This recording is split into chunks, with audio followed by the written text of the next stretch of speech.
আসসালামু আলাইকুম সবাইকে। হৃদিতা গল্পের 4 নম্বর পার্ট। তো বেশি কথা না বলে চলুন গল্প শুরু করা যাক। তানিশার কথা শোনা মাত্রই হৃদিতা যেন মুক্তির মতো পাথর হয়ে গেল। এখন রিলেশন হবে তো দূরের বিষয়, সে যে তার সঙ্গে না বুঝে অন্যায়টা করেছে তার ক্ষমাও তো নিতে পারবে না। এসব ভেবে হৃদিতার শব্দ ছাড়াই চোখ থেকে জল পড়তে লাগলো। হৃদিতা এসব ভাবতে ভাবতে তানিশা অপাশ থেকে বলে উঠলো, হ্যালো হৃদিতা, কথা বলছিস না কেন? আচ্ছা পরে কথা বলবো, এখন রাখছি। তানিশা এই বলে অপাশ থেকে ফোনের লাইন কেটে দিল। এইদিকে হৃদিতা ফুপিয়ে কান্না করতে লাগলো। ব্যাস, হৃদিতার মা শুনতে পেরে জিজ্ঞাসা করে উঠলো, হৃদিতা মা, কান্না করছিস কেন? কি হয়েছে আমাকে বল। হৃদিতা কান্না করতে করতে বলল, মা, আমার দ্বারা এত বড় অন্যায়টা কেমনে করতে পারলাম? হৃদিতার মা বলল, হৃদিতা মা, কান্না করিস না, কি হয়েছে সেটা আমাকে বল। তারপর হৃদিতা শুরু থেকে শেষ পর্যন্ত যা কিছু ঘটেছে সবকিছু ভেঙে তার মার কাছে বলল। হৃদিতার মাও রীতিমতো অবাক হয়ে গেল তার ঘটনা শুনে। হৃদিতার মা তার মেয়েকে সান্ত্বনা দিয়ে বলে উঠল, প্রকৃতপক্ষে তো তোর কোনো দোষ নেই রে মা, যা কিছু করেছে ওই দুর্জয় শয়তানটা। তোদের মাঝে ভুলটা ওই শয়তানই তুলে ধরেছে, কিন্তু মাঝখানে নির্দোষ ছেলেটা এভাবে এলাকার লোকের সামনে অপদস্থ করা হলো। সেদিকে লক্ষ্য করতেই আমার নিজের প্রতি সত্যি অনুশোচনা কাজ করছে রে মা। তাছাড়া তোর বাবা একথা শুনলে অনেকটা ভেঙে পড়বে। হৃদিতা বলল, বাবাকে এ বিষয়ে জানানোর দরকার মা।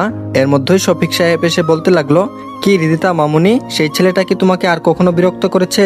যদি আরেকবার ও আমার মেয়ের সঙ্গে ইফটিজিং করার চেষ্টা করে তাহলে কোনো কিছু না ভেবেই ওকে জেলের ভাত খাইয়ে ছাড়বো। হৃদিতা বলল, বাবা, আমরা যাকে ইফটিজার ভেবে এলাকার সবার সামনে অপমান অপদস্থ করেছি সে আসলে এসব কিছুই করেনি। শফিক সাহেব বলল, এই হৃদিতার মা, শুনছো তোমার মেয়ের কথা? এসব কি বলছে কিছুই তো বুঝতে পারছি না। হৃদিতার মা বলল, আমি বলছি শোনো তাহলে।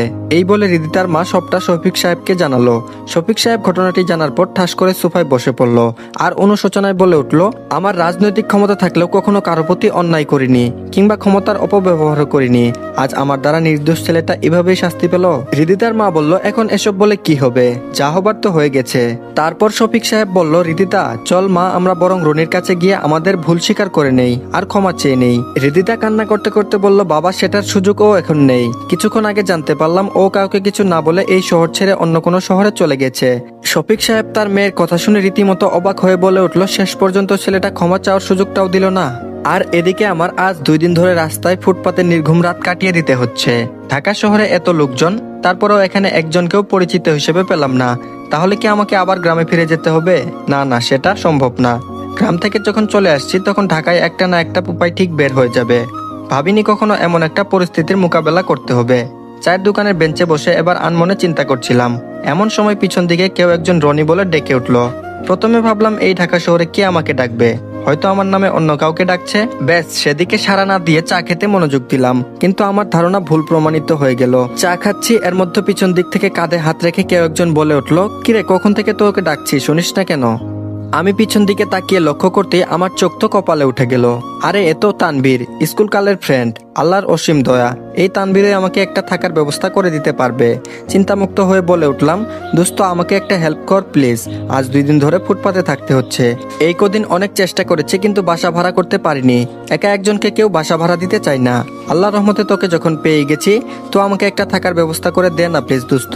তানবীর বলল, কি ব্যাপার বলতো, তুই হুট করে ঢাকায় আসলি, এসে তারপরও আবার ফুটপাতে থাকছিস, সত্যি করে বলতো এই অসময়ে ঢাকা আসার কারণ কি? আমি বললাম, আসলে আমি ঢাকায় আসতে চাইনি, কিন্তু পরিস্থিতি আমাকে এখানে এনেছে। এই বলে গ্রামের পুরো ঘটনাটা বলে ফেললাম।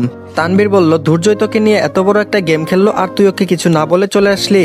আমি বললাম, চাইলে তার জালিয়াতি বের করতে পারতাম, কিন্তু মান সম্মান যা যাওয়ার সেটা তো আগেই শেষ। দুর্জয়কে দোষী সাব্যস্ত করলে তো আমার যে মান সম্মান ধুলোয় মিশে গেছে সেটা আর ফিরে আসতো না। তাছাড়া কাকা কাকিমা আমার আপন কেউ না, রাস্তায় নাকি আমাকে কুড়িয়ে পেয়েছে। এটা জানার পর তো গ্রামে থাকা কোনো মুডই ছিল না, কিন্তু যাকে আমার বোন ভাবতাম সে আমাকে এমন কথা বলেছে যেটা মুখে আনাই পাপ। ব্যাস, এরপর সিদ্ধান্ত নিয়ে ফেললাম ঢাকায় চলে আসবো। টিসি নিয়ে চলেও আসছি, কিন্তু থাকার কোনো ব্যবস্থা করতে পারছি না, যার দরুন আজ নিয়ে প্রায় 2 দিন ফুটপাতে নির্ঘুম রাত কাটিয়ে দিতে হচ্ছে। এখন যদি তুই আমাকে থাকার ব্যবস্থা করে দিস। না করিস না দোস্ত প্লিজ, তাহলে একটা মহাবিপদে পড়ে যাব, প্লিজ দোস্ত না করিস না। তানবীর বলল, আরে মামা, এত চাপ নিবার কিছুই নেই। তাছাড়া তুই যে বিপদে পড়েছিস, এ সময় তোকে হেল্প করতে পারলে নিজেকে অনেকটা প্রাউড ফিল মনে করব। যদিও তোকে আমার সাথে নিলে এতে আমার কিছু সমস্যা হতে পারে, কিন্তু তোকে তো আমি আর বিপদের মুখে ফেলে যেতে পারি না। আচ্ছা চল, আজ থেকে তুই আমার সাথেই থাকবি। আর হ্যাঁ, বাড়িওয়ালার মেয়ের দিকে কিন্তু ভুলেও তাকাবি না। আমি বললাম, কেন? তানবীর বলল, বাড়িওয়ালার মেয়েটাকে প্রথম দেখেই ক্রাশ খেয়ে যাবি, কিন্তু মেয়েটার আচরণ একদম ভালো না। যদি তার সামনে কোনো কারণবশত পড়তাম, অকারণেই মিসবিহেভ করতো। তবে বাড়িওয়ালার মেয়েটা নাকি আগে এমন ছিল না, সবার সঙ্গে হেসে খেলে কথা বলতো। যখন এই প্রেম ভালোবাসার নামের শব্দে মেয়েটি প্রতারিত হলো, বেশ তখন থেকে ছেলেদেরকে একদমই সহ্য করতে পারে না। তাই তোকেও বলছি, বাড়িওয়ালার মেয়ের সঙ্গে কথা বলবি তো দূরের বিষয়, তার সামনে যাবিই না। আমি বললাম, আচ্ছা ঠিক আছে, যাব না। আল্লাহর উপর বিশ্বাস রেখেছিলাম বলেই তানবীরকে তার কারণ স্বরূপ পেয়ে গেলাম। নিশ্চয় আল্লাহর উপর বিশ্বাস রাখলে সে কখনো নিরাশ হয় না, তার প্রমাণ আজ পেয়ে গেলাম। তারপর তানবীরের সঙ্গে তার ভাড়া নেওয়া বাসায় চলে গেলাম। বাড়িওয়ালার স্ত্রী আমাকে দেখেই তানবীরকে বলল, তোমার সঙ্গে ও কে? তানবীর বলল, আন্টি ও আমার বেস্ট ফ্রেন্ড রনি, গ্রাম থেকে এসেছে, এখানে আমার সঙ্গেই থাকবে। আর আন্টি ও যেহেতু আমার সঙ্গেই থাকবে, তার ভাড়াটাও আপনি মাস শেষে পেয়ে যাবেন, সমস্যা নেই। বাড়িওয়ালার স্ত্রী বলল, আচ্ছা ঠিক আছে, তুমি যখন বলছো তাহলে থাকতে পারে, কিন্তু প্রতি মাসের ভাড়া আমাকে ঠিক মতোই দিতে হবে, নয়তো এই বাসা তাকে ছাড়তে হবে। তানবীর বলল, জি আচ্ছা আন্টি। প্রথমে ভেবেছিলাম আমার কাছে বাসা ভাড়াই দিবে না, কিন্তু তানবীরের সুপারিশ করায় বাড়িওয়ালা রাজি হয়েছে। যাই হোক, এখন একটু ঘুমানোর দরকার, ঘুমাতে যাব। এর মধ্যে তানবীর বলে উঠল, দোস্ত তোর ফোনটা দে তো। আমি বললাম, আমার ফোনে মনে হয় চার্জ নেই, বন্ধ হয়ে আছে।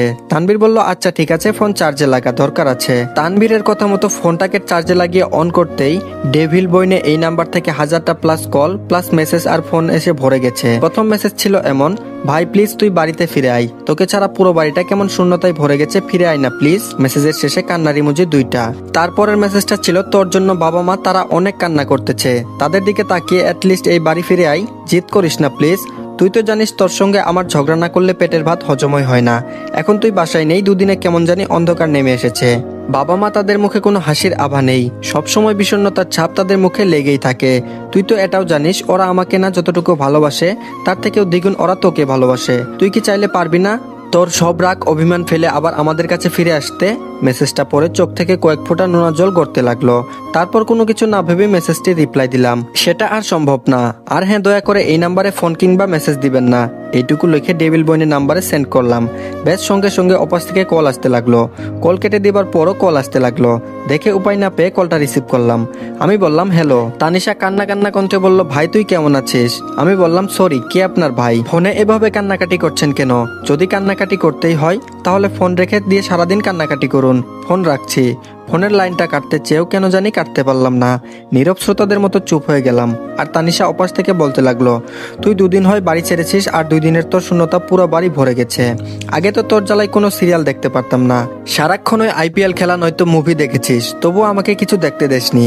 এই নিয়ে তোর সঙ্গে আমার অনেকবারই ঝগড়া লেগে গিয়েছিল, কিন্তু এখন সারাক্ষণ ওই সিরিয়াল দেখলেও আমাকে কেউ কিছু বলার মানুষটা নেই। এখন তাকেই শুধু খুব মিস করছি, প্লিজ চলে আয় না ভাইয়া। আমি নীরবে অপাস থেকে তানিশার কথা শুনছি। তানিশা আবার বলে উঠল, তুই না হৃদিতাকে অনেক ভালোবাসতি, সে তো তোকে এখন অনেক ভালোবাসে। এমনকি আমি আমার মা বাবাকে বলেছি তারা হৃদিতাকে তোর বউ করে ঘরে এনে দিবে। এবার তো ফিরে আয় ভাই। কি হলো, কথা বলছিস না কেন? Hello hello. তানিশা হ্যালো বলতেই কোনো কিছু না বলে ফোনটা কেটে দিলাম এবং সঙ্গে সঙ্গে সিমটা খুলে ফেললাম। এবং যে সিমটা ভাঙতে যাব অমনি তানবীর এসে বলতে লাগলো, আরে সিমটা ভাঙতেছিস কেন? দরকার পড়লে খুলে রেখে দে। এমনও তো হতে পারে সিমটা আবার তোর প্রয়োজন লেগে যাবে, তখন তো আবার সমস্যার সম্মুখীন হতে হবে। আমি মনে মনে বললাম, হ্যাঁ তাই তো, সিম ভেঙে ফেলার চেয়ে খুলে রাখাই ভালো। কখন কি প্রয়োজন পড়ে তা বলা খুব মুশকিল। এসব ভেবে সিমটা আর ভাঙলাম না, সযত্নে রেখে দিলাম। তারপর কিছুক্ষণ ফোনে ফেসবুক নিউজ ফিড ঘেটে ঘুমিয়ে পড়লাম। বিকালে ঘুম থেকে উঠে ছাদে চলে গেলাম। নতুন জায়গায় দেখার কৌতূহলটা একটু বেশি, তাই কোনো বনিতা না করে ছাদ পর্যন্ত বিকালের প্রাকৃতিক সৌন্দর্য দেখছিলাম। হঠাৎ একটা মেয়েলি কণ্ঠে আওয়াজ বলে উঠলো, এই ছেলে, তোকে ছাদে আসার পারমিশন কে দিয়েছে? আমি পিছনে তাকাতেই আমার চোখ যেন কপালে উঠে গেল। এত দেখছি নির্ঘাত বলিউডের নায়িকা, মনে হচ্ছে শুটিং বাদ দিয়ে এখানে অবসরে ঘুরতে আসছে। তাহলে তানবীরের কথা ঠিক, ও যা বিবরণ দিয়েছিল এখন তো দেখছি তার থেকেও বেশি সুন্দরী। তারপর বলল, ওই হ্যালো, ছাদে আসার পারমিশন তোকে কে দিয়েছে শুনি? বাড়িওয়ালার মেয়েটি চিৎকার করে বলতে লাগলো।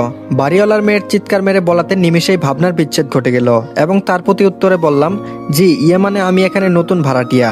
বাড়িওয়ালার মেয়ে বলল, তো ছাদে কেন আসছিস? আমি কিছু না বলে নিশ্চুপ হয়ে রইলাম। বাড়িওয়ালার মেয়ে আবার বলল, কি হলো, কথা বলছিস না কেন?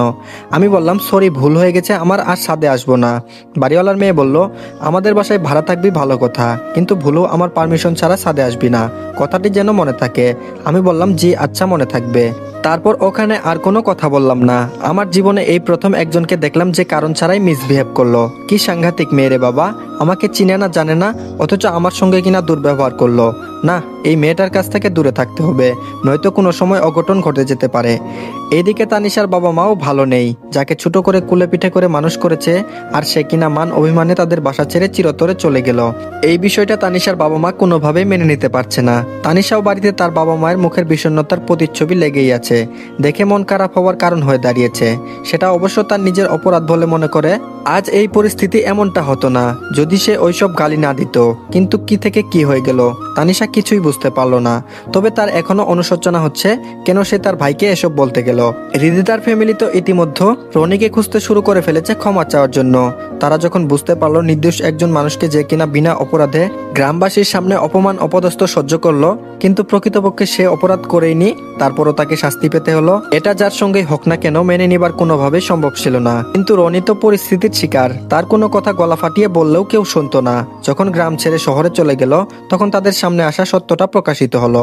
সত্যটা জানার পর হৃদিতা সহ তার পরিবার অনেকটাই লজ্জিত আর অনুতপ্ত। অনুশোচনায় বারবার বিবেকে নাড়া দিয়ে উঠছে তাদের, কিন্তু তাদের এই অনুশোচনা এবং অনুতপ্ত সেটা এখন মূল্যহীন এবং আবেগ ছাড়া কিছু না। এবার গল্পের বর্তমানে ফিরা যাক। আমি তানবীরকে উদ্দেশ্য করে বললাম, দোস্ত বাড়িওয়ালার মেয়েটার নাম কি বলতো? তানবীর বলল, বাড়িওয়ালার মেয়ের নাম শুনে তুই কি করবি? আমি বললাম, আরে ভাব ধরছিস কেন, বলতে বলছি বল। তানবীর বলল, বাড়িওয়ালার মেয়ের নাম হচ্ছে আরোহী, এবার ইন্টার দ্বিতীয় বর্ষে পড়ছে। আমি বললাম, দোস্ত তুই যা বলছিস একদম রাইট, দেখতে কিন্তু বলিউডের নায়িকাদেরও হার মানাবে, কিন্তু তার আচরণ একটু ভালো না। বিকেলে একটু ছাদে ঘুরতে গেলাম, তো আরোহী আমার সঙ্গে এমন দুর্ব্যবহার করলো দোস্ত, যা বলার মতো না। তানবীর বলল, আমি আগেই বলেছিলাম বাড়িওয়ালার মেয়ে মানে আরোহীর সামনে পড়িস না, মেয়েটা কোনো ছেলেকেই সহ্য করতে পারে না। আমি তো প্রায় 3-4 মাস এখানে আসছি, ভুলেও তো তার সামনে পড়ি না। আরোহীর বিষয়ে আঙ্কেল আমাকে আগেই বলেছে। আচ্ছা বাদ দে এসব কথা, একটা কাজের কথা ছিল তোর সঙ্গে। আমি বললাম, কি কাজের কথা বল।